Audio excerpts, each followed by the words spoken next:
Right then. Pull up a chair, love. Pint in hand? Good. 'Cause tonight, we're diving headfirst into the misty lanes and drafty manors of Old England.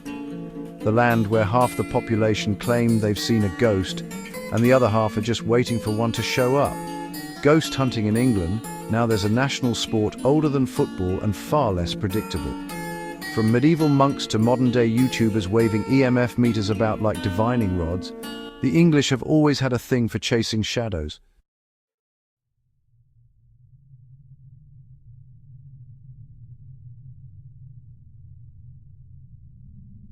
Back in the day, we're talking Tudor times here, a ghost hunt wasn't some gadget-laden night out. It was a vigil. Folk would sit in graveyards on All Hallows Eve, hoping to see lost souls rise for a midnight wander.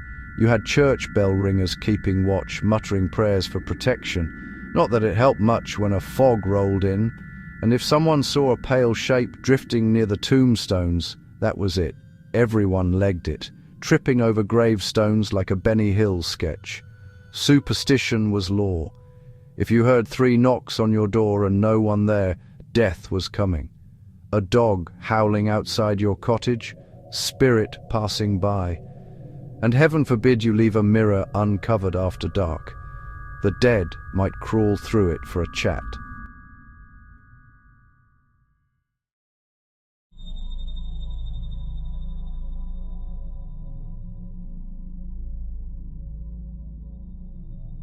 Fast forward to Georgian England, and the upper crust got involved. Ghosts became fashionable, part of the after-dinner entertainment. Seances were all the rage. The Victorians, bless them, were absolutely bonkers for it. You'd have mediums, table-turners and trumpet tooters all claiming to talk to Aunt Mildred from beyond the veil. Knock once for yes, twice for no, and there'd be more knocking than at a tax collector's door. The Society for Psychical Research popped up in 1882.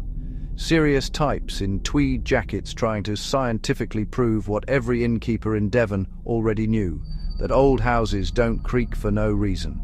Queen Victoria herself dabbled after Albert popped his clogs.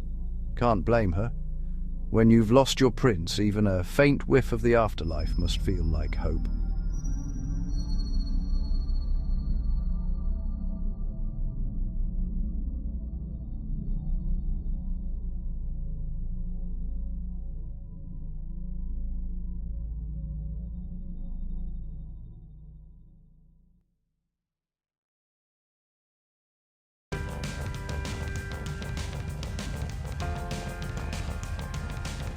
Now, if you're going to go ghost hunting in England, you're spoiled for choice.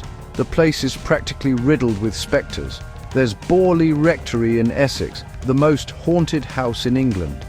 Harry Price made a career out of poking around its cold corridors with his notebook and pipe. Nuns walking through walls, ghostly coaches tearing up the drive. Proper drama, that one. Then there's the Tower of London. Anne Boleyn's been headless and haunting the joint since 1536. If you see her carrying her noggin under her arm, best not to ask for a selfie. You've got Chillingham Castle up north, full of tortured souls and draughts that'd chill your marrow, and the ancient Ram Inn in Gloucestershire, where people swear the air itself growls. It's as if every creaky floorboard in England's got a backstory and a ghost attached. These days, ghost hunting's gone a bit high-tech.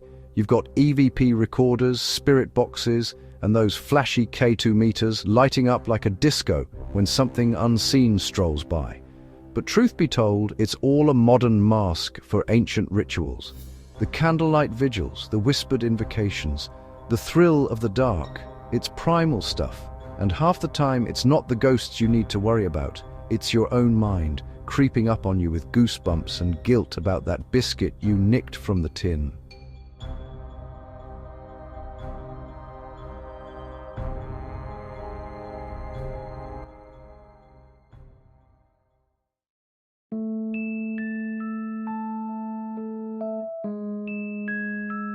England's full of quiet rules to keep spirits sweet. Whistling indoors? Bad luck. Summons ghosts. Horseshoes above doors, salt across thresholds, and never, ever say Macbeth inside a theatre. Oh, and if you spill salt, toss a pinch over your left shoulder. That's to blind the devil lurking behind you. Though if he's right up your back, you've bigger problems than seasoning. And let's not forget the folklore. Black dogs on the moors, will-o'-the-wisps luring travellers into bogs, headless horsemen thundering through the mist. They weren't just bedtime stories, they were survival manuals for villagers with dodgy lanterns and far too much imagination. These days, the ghost scenes split right down the middle. You've got the skeptics, armed with science, saying it's all suggestion and faulty wiring. And then the believers, armed with night vision cameras, saying, "Aha, but you weren't there, mate." Some do it for the thrill, others for comfort. Because the idea that something lingers after we're gone, well, that's oddly reassuring, innit? Makes the pub seem a bit cozier when you think someone might be joining you unseen. And I'll tell you what, every old guitarist who's lost a few mates feels that chill sometimes. The good kind, the kind that says they're still around, somewhere backstage, tuning up.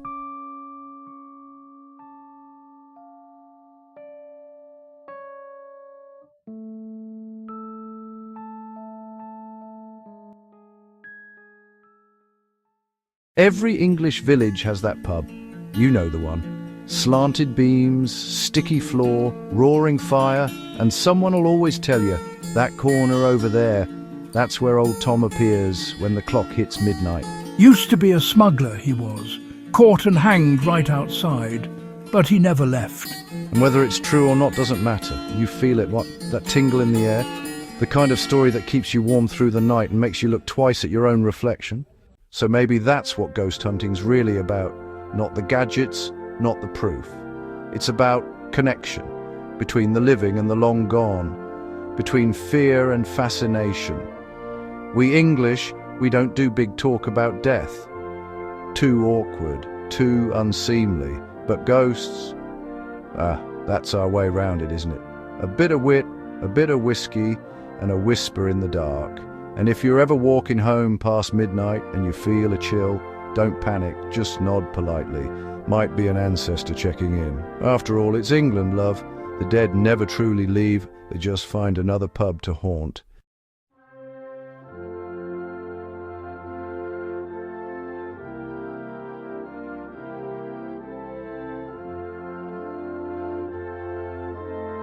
Right then, one more round for the living and one for the rest, eh? Cheers.